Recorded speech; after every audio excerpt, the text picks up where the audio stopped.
Good morning. Today is September 1st, and we are reading the book together, as always. Volcker left the chairmanship in 1986, and he was succeeded by Alan Greenspan, who held that position for almost 19 years, from 1987 to 2006.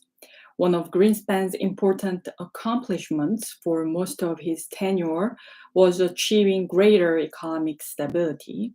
As he said, an environment of greater economic stability has been key to the impressive growth in the standards of living in the United States. There was so much improvement in the stability of the economy that the period has come to be known as the Great Moderation, as opposed to the Great Stagflation of the 1970s or the Great Depression of the 1930s. The Great Moderation was a very rare and striking phenomenon. Figure 10 shows the variability of real GDP growth from 1950 essentially to the present. The line shows quarterly growth rates in GDP. So a sharp peak shows an increase in GDP growth and a drop shows a decline in GDP growth. These are quarterly numbers. You can see the bounciness. Periods of rapid growth followed by periods of slower growth. The shaded area in the left-hand portion of the graph is a 1 standard deviation band. Essentially, it is a measure of the average volatility of GDP growth quarter to quarter during the period between 1950 and 1985. You can see that GDP growth was pretty variable throughout the entire period. There was a lot of volatility in the economy. There were a number of recessions, including the severe ones in 1973 and 1981. Now, look at what happens to GDP variability between 1986 and 2000 or so. 2007 or so, the variability from quarter to quarter is much less, and the shaded band to the right shows the average variability of 1 standard deviation for GDP growth in this latter period. It's not latter. This latter period, it's latter versus rather. So in this latter period, it is very striking how much more stable the economy was over this roughly 20-year period. This was true not only for real GDP growth, it was also true for inflation. Figure 11 shows basically the same picture.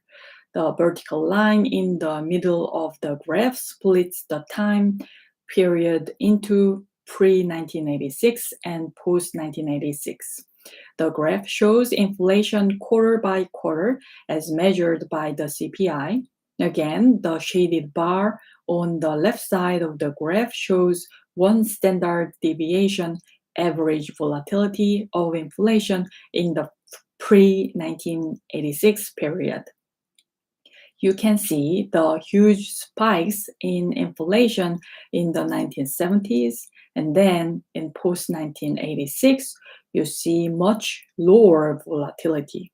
So both growth and inflation were more stable to a quite remarkable extent, which economists commented on quite frequently. That was the so-called Great Moderation. Why was the economy so much more stable between the mid-1980s and the mid-2000s? Lots of research has been done on this question. There is quite a bit of evidence that monetary policy played a role in creating better stability.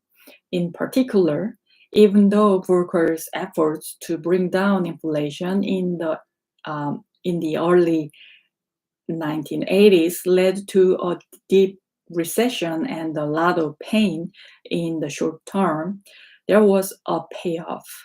That payoff was an economy that was much more stable with low, stable inflation, more stable monetary policy, and more confidence on the part of business people and households.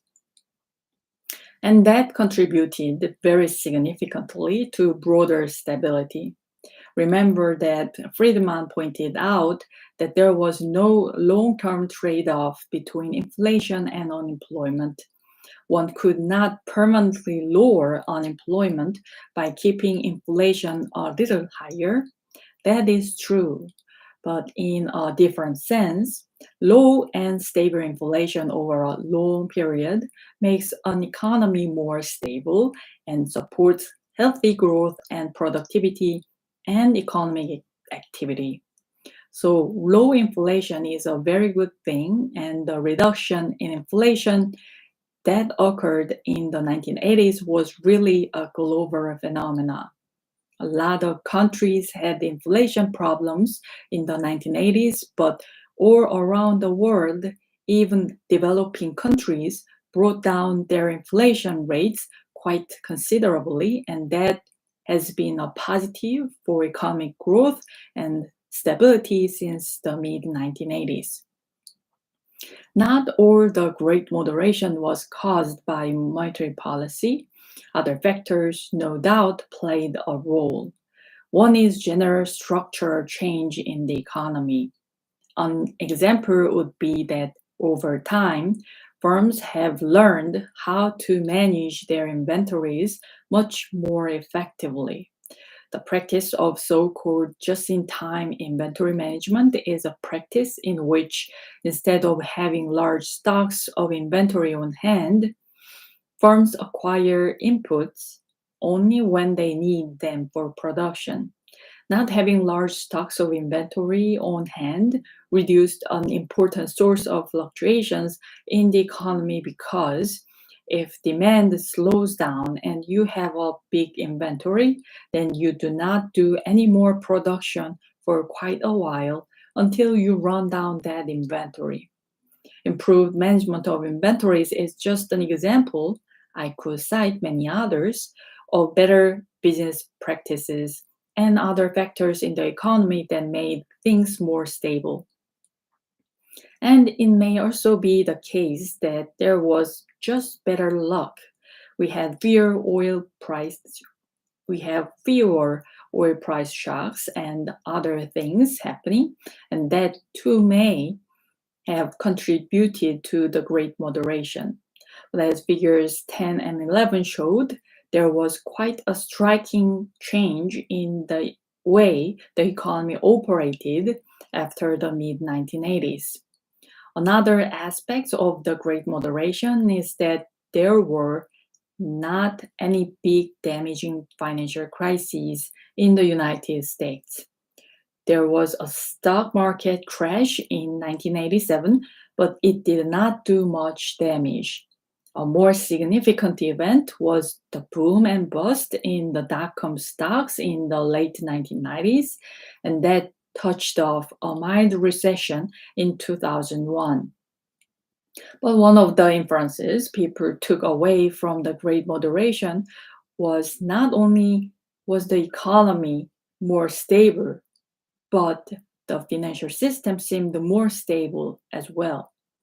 As a result, financial stability policies got de-emphasized. As a result, financial stability policies got de-emphasized to some extent during this period. Let's turn now to the prelude of the financial crisis. One of the key events that led ultimately to the recent crisis was a big increase in house prices. Figure 12 shows prices of existing single-family homes, where January 2000 is indexed to be 100. From the late 1990s until early 2000, house prices across the country increased by about 130%.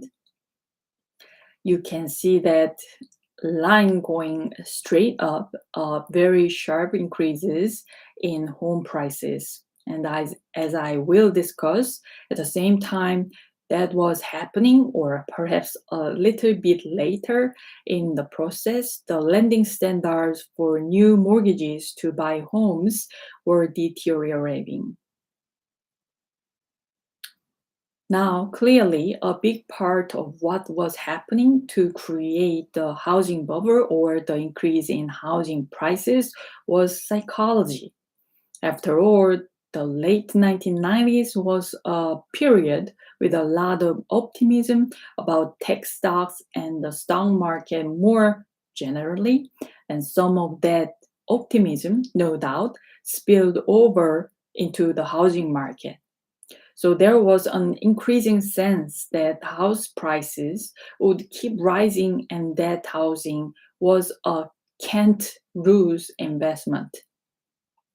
I lived in California for a while earlier than this, but during a period when house prices were rising and all everybody talked about cocktail parties was what's your house worth now and how much money are you making on your home? It made working seem rather unnecessary because all you had to do was keep checking the real estate listings. So there was a lot of excitement and enthusiasm about the fact that house prices were going up and making everybody rich. At the same time, that this was happening, the standards for underwriting new mortgage were getting worse and worse, which in turn was bringing more and more people into the housing market and pushing up prices even further. Let's talk a bit about mortgage quality. Prior to the early 2000s, home buyers were all right. I think it's time to stop. Then we will stop there. So we learned about psychology contributed to the theme of pre-financial crisis in 2007.